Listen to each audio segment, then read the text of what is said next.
Hi guys, today I'm gonna show y'all how to unblock a phone number on POCO X7.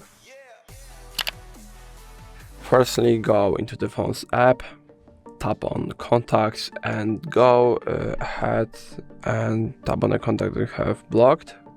For me, it's going to be this guy. As you can see, it is blocked. He is blocked. Now to unblock him, you can just either scroll a bit down and tap on unblock numbers, then unblock. Or if you would like to unblock maybe a phone number, not your contact, you can go back to contacts. And while you're in contacts, tap on the three dots in the top right corner and go into settings. Now scroll a bit down and go into block numbers.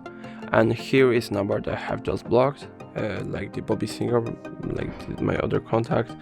But you can also block another number from here, tap on block. And now if you would like to unblock somebody, you can just tap the X, which is next to on the other side of the phone number. So here, and unblock, X and unblock. And that's going to be all. If I helped you, please leave a like and subscribe. And if you have no questions, let us know in the comments.